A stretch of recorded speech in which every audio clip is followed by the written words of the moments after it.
I'm in the middle of writing someone that I'm not sure you're going to root for, because this character, this protagonist, she makes choices that are so understandable.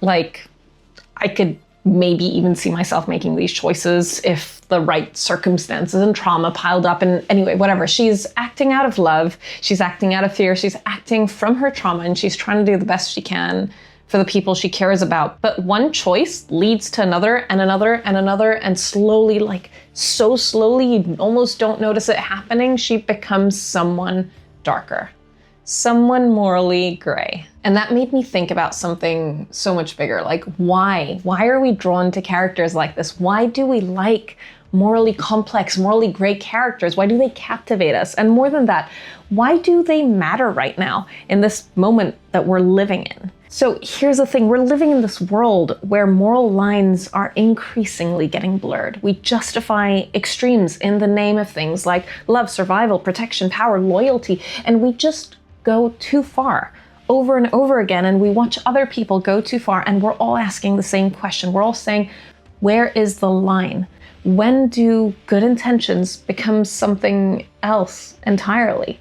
And that's what this video is about. It's not just about how to write morally complex characters, though we will talk about that, but it's about what it costs you as a writer and what it means to stay present to their humanity while refusing to excuse and justify the choices they're making. It's what it means to hold both of these things at once, chapter after chapter after chapter, without flinching away. Because writing these characters honestly demands something from you. And I want to talk about that, and I want to talk about how to survive that cost. So let's start with a simple truth. We are all shades of gray.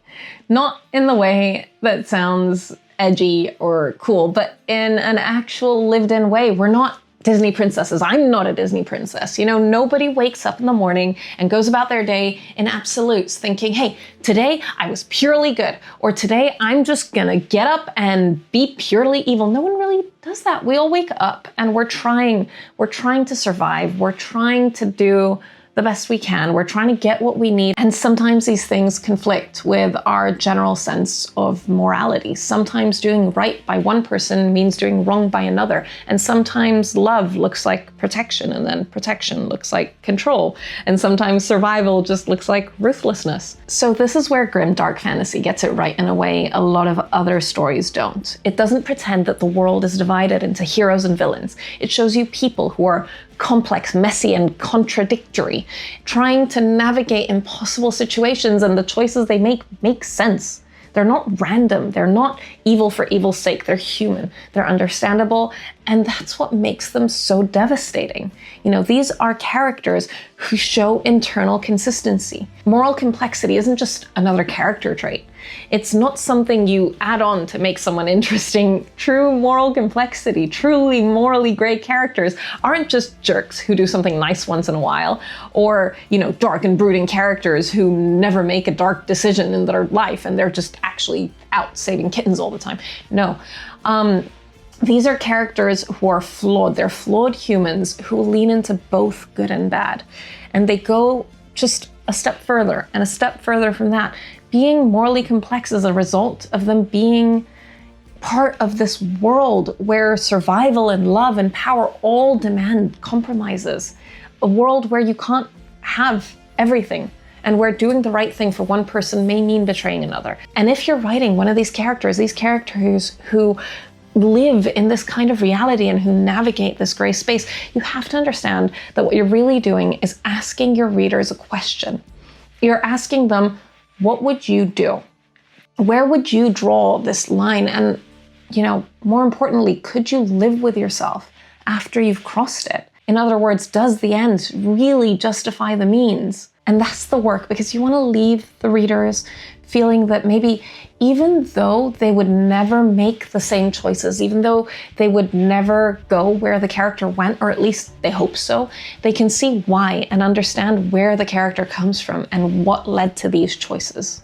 So I often see three kinds of patterns of morally complex characters in fiction, and knowing which pattern you're working with shapes how you approach it as a writer. First is the descent, the descent into madness, the descent into darkness. These are characters who start somewhere understandable, maybe even somewhere you admire, and they make one choice and then another and another, and each one follows logically from the last, and each one has a reason behind it, and slowly you almost don't even notice they've become someone unrecognizable. We're talking characters like Rin from the Poppy War or Anakin Skywalker. Second is the ruthless pragmatist, the necessary evil.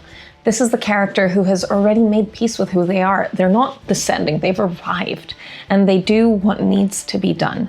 They don't dress it up as virtue, and yet you still find yourself rooting for them. So like Kaz Brekker from Six of Crows.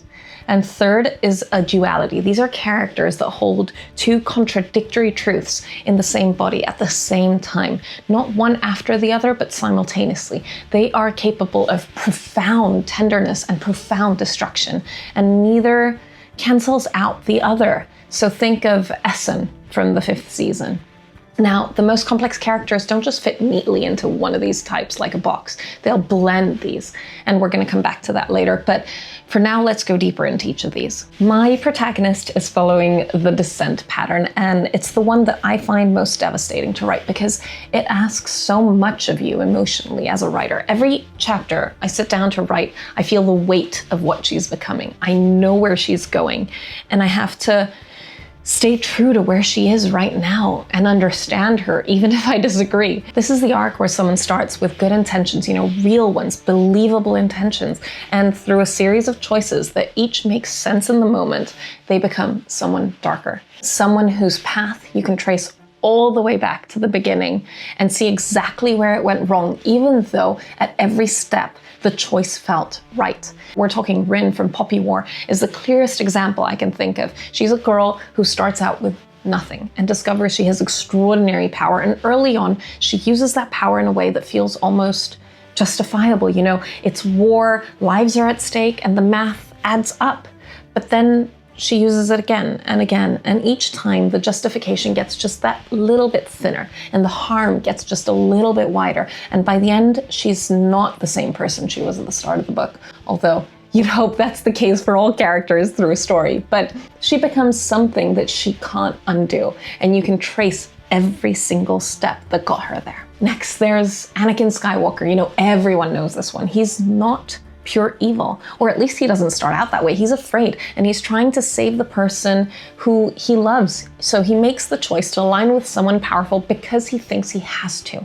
And then he makes another choice and another until he's someone that he never intended to become. And the tragedy isn't that he turned to the dark side. The tragedy is that every single step made sense. Every single step was fueled by love and fear and control and the need to protect. Next, there's Days and Guile from Lightbringer, and if you don't want spoilers for this one, just fast forward about 15 seconds. He takes on his brother's identity after a war, a lie originally told to protect other people, and then he spends the rest of his life paying for it. The longer the lie runs, the more it costs, and every choice to maintain it is understandable, but every choice makes the next one harder to escape. So what does this descent cost you as a writer? Well, it costs you the easy out. You cannot blame circumstances alone. You can't just blame the person who corrupted them. You have to show moment by moment, choice by choice, how a person makes a decision that makes sense to them, and it makes sense to us as readers, even if those choices have consequences they didn't anticipate, which means you have to stay in a very uncomfortable place. You have to understand your character, and you have to hold them responsible for their choices. You're not excusing them. You're not saying they had no choice. You're saying, I see why you made this choice. I see the love, I see the fear, and I see everything underneath it. And I also see that it was wrong. That can be difficult to hold, and it can be exhausting, especially chapter after chapter. But it's also so valuable. Now, there are a few things that can help you while writing this kind of characters. First, show the unintended consequences. Don't just show the choice, show what it breaks. Show someone who gets hurt that wasn't supposed to, or a door that closes that can't be reopened. And then show that your character keeps going anyway, not because they're evil, but because stopping now would mean admitting that their previous choice was wrong. And they're not ready to do that yet because they deeply, deeply, truly believe that they're doing the right thing and they're working toward the right ends. Next, give them a moment where they almost turn back. They see the path that they're on and they consider stopping. And then show us why they don't. Show us what it would cost for them to stop and what they're going to be protecting by continuing. You know, that logic has to be visible. Third, you can use what N.K. Jemisin talks about in her character work, you know, build from the bottom up, from the inside out. And if you missed it, I talked a lot more about this in last week's video, so I'm going to leave that linked up here, but show the wound, show the fear, show the thing that they're protecting, because the descent only works if you understand why. Without that, they're just a villain. They're just becoming a villain, and with it, they're becoming a tragedy. And a survival tip for someone who's writing this kind of character like me, I'm telling myself the same thing. Just remember that your character doesn't think they're becoming the villain. At every step, they believe that what they're doing is necessary and they believe they're protecting someone worth protecting. So you have to believe that too. Don't endorse it, but believe it. You have to write from inside their logic, even when their logic is leading somewhere very, very dark. Ruthless pragmatism is a different animal entirely. This isn't a character on a descent. They're not becoming something dark. They've already arrived. You know, they know it. They've looked at themselves and they've made peace with who they are. And they've decided to just operate from that place, just to keep going anyway. There's no self-deception. There's no pretending. They're just saying, hey, this is what I'm willing to do, and this is why. And somehow as a reader, you still find yourself rooting for them. Kaz Brekker from Six of Crows is the first one that comes to mind when I think of this kind of character, and for good reason. He's a thief, he's a criminal, he manipulates people, he's capable of such cruelty, and he doesn't pretend to be anything else. He doesn't tell himself stories about his own goodness. He knows what he is. And there's almost an uncomfortable clarity to that, because most of us, really, we spend a lot of energy telling ourselves stories about our own goodness, but Kaz just doesn't bother. And then there's Sandan Glokta from The First Law. He's one of the most extraordinary examples of this shape in fantasy. He was once a hero, a celebrated swordsman, a man with a really bright future. And then he was captured and he was tortured for 2 years and he came back broken. And then he becomes the torturer himself. He commits atrocities with complete self-awareness. His inner monologue is razor sharp and bleak and super witty and utterly lucid about what he is. And he doesn't think he's a good person.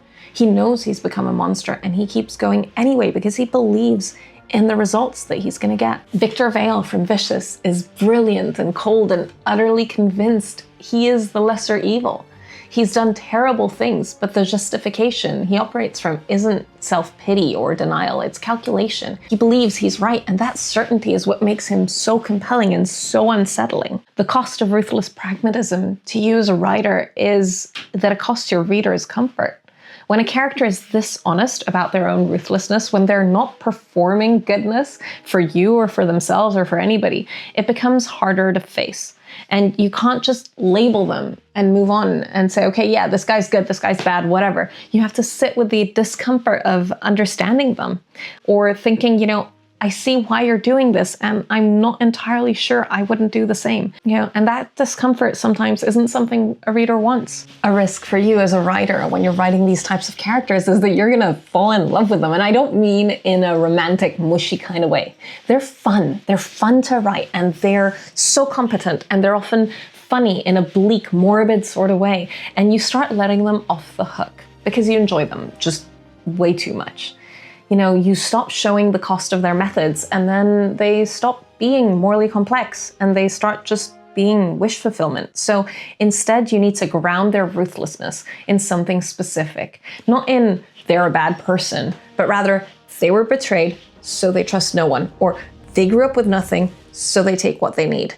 They were destroyed, so they became the destroyer. You know, make it traceable, make it human, make it specific and consistent. Next, give them something that they won't do, a line that they won't cross. Even Kaz Brekker protects certain people. Even Glokta has 2 people he shows genuine kindness to, and the series never lets you forget it. That limit is what keeps them from tripping into being a pure villain. Without it, the complexity just collapses. Also, let them be effective.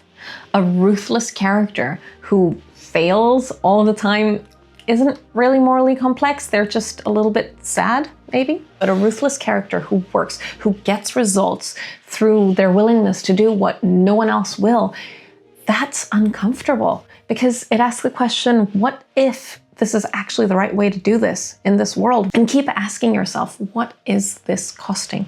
Who is paying? Because ruthlessness always has a price. Even when it works, it has a price, or maybe especially when it works, it has a price. The third pattern, duality, is possibly the hardest one to write. This is the character who holds two contradictory truths in the same body at the same time.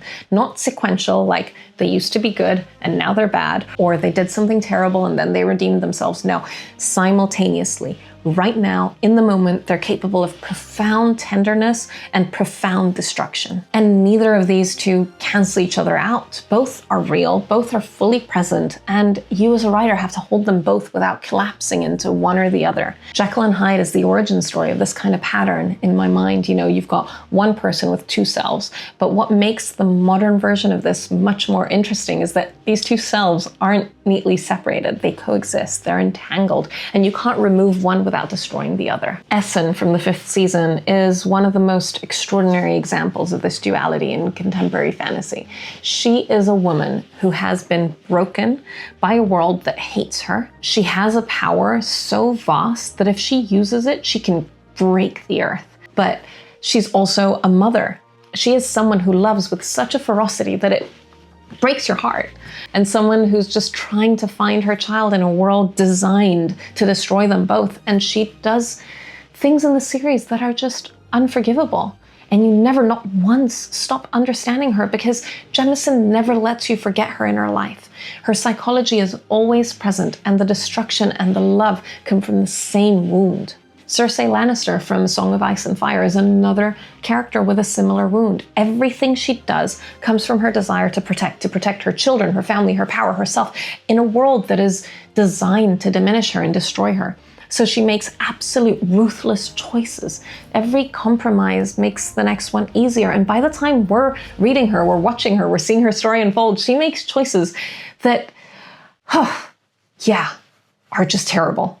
But you understand why, and you can trace the path. Vin from Mistborn lives between two truths about herself. You know, she's a street survivor, someone who learned early that trusting people gets you killed, and that you use people before they use you, and that invisibility is safety, and that's real. That's a real part of who she is. But she's also someone capable of extraordinary loyalty and love and sacrifice, and these two things don't resolve. She doesn't leave the survivor behind when she becomes something more. She carries both, always. This kind of duality costs you resolution. There's an enormous pressure from yourself, from imagined readers, from the part of your brain that wants things to make sense, to just decide one way or another. Is this character good or bad, redeemable or not? Someone who we should root for, or someone who we should condemn? And characters who exhibit this pattern are so powerful because you refuse to answer that question. When you hold that tension all the way to the end of the story, you let readers feel the discomfort of caring deeply about someone who's done terrible things, and of understanding someone who is still not someone they can excuse or someone they justify. That requires a kind of faith as a writer, a faith that ambiguity isn't weakness, faith that the unresolved tension isn't a failure of your story, but rather the key driver, the key fuel for your story. So a tip when writing this kind of character is to alternate the lens deliberately. If your character is making two types of contradictory choices, make sure you give them equal weight, not equal page time, but weight.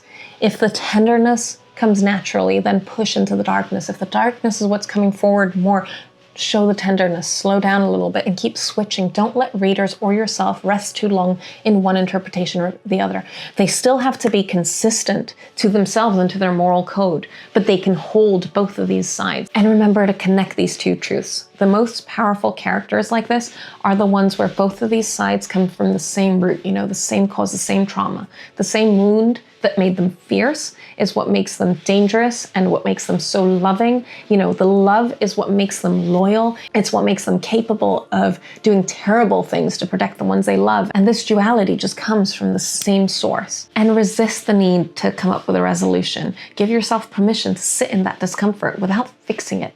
The discomfort you feel as a writer when you're working with this kind of character is not a sign that something's wrong with your story, but rather that you're balancing this really well and doing it right. And these three kinds, the descent, the ruthless pragmatist, the duality, they're not rigid boxes, they're patterns. And the most compelling, morally complex, morally gray characters in fiction usually live in more than one of these at once. You know, Glokta, for example, he's a ruthless pragmatist. We talked about that, but underneath that pragmatism, there's this duality. There's a man he was before he was tortured that just lives beneath the surface of everything he does, and a ghost of who he could have been that never fully disappears. And occasionally this surfaces in small acts of unexpected mercy and in the ways he looks at the people he loves. So you don't have to choose one shape and stay there forever. Characters evolve, and the more clearly you understand the shape that is dominant in a given character or a chapter or a scene, the better you'll understand what that scene is asking of you emotionally, you know, what it'll cost you to write and what your readers need to feel. So use these patterns as tools, not rules. So now to come back to where we started, I'm writing someone who I'm not sure you're gonna root for, and what I want more than anything when a reader sits with my protagonist is for them to find themselves nodding along, you know, following her logic and feeling the reasons behind her choices, and then slowly starting to feel something shift, you know, starting to ask, well, wait, have we gone too far? And I want that question to land not as a judgment, not as a verdict, but as recognition. Because I think we live in a world where we go too far all the time, you know, where the logic of love or fear or survival leads us somewhere we didn't intend to be. You know, where we destroy things for profit and call it progress, or we justify extremes and name it protection, and we watch people suffer and tell ourselves there's nothing that can be done about it. And we rarely notice that we've crossed a line until we're already on the other side of it. Morally complex characters, written honestly and written with the full weight of their humanity, they don't just let us off the hook. They make us see ourselves in the choices that we're not examining. They hold up a mirror and ask, could this be you? Have you ever loved someone so much that you'd cross every line for them? Or have you ever told yourself a story about why the thing you did was necessary? Of course you have. We all have. That's not an accusation. That's just part of being human, because we're all these shades of gray. And I feel like a morally complex character done well reflects us as people and reflects humanity. That's why these characters matter. That's why writing them with all the cost and discomfort and everything that it involves is so worth it. Because the stories that ask the hardest questions are the ones that stay with people. They're the ones that don't let readers off the hook after they've closed the book. They don't just let readers go back to their comfortable categories of good and bad. They're the ones that make them sit with this discomfort and make them think, you know, where is my line and what would it take to cross it? That's the gift of a morally complex, morally gray character that's written well. It's not just a compelling story that we enjoy. It's a mirror, a question, and an invitation to understand something true about ourselves. If this video resonated with you, you know, if you're writing a morally complex character right now, or if you've been haunted by one of them from a book that you've read, I'd love to hear more about them in the comments below. You know, tell me who they are, what pattern are they following, and what are they costing you as a reader or as a writer?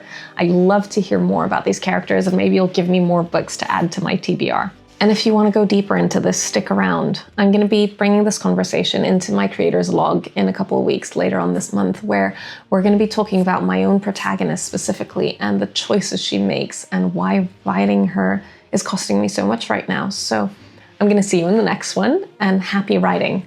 Oh, and next week, you're going to see me trying out N.K. Jemisin's writing routine for a week. Whew. It's tough. It's exciting. I'm gonna leave a video linked over here that is something that the algorithm thinks you're gonna like. I'm just going to take that approach today. I'll see you in the next one.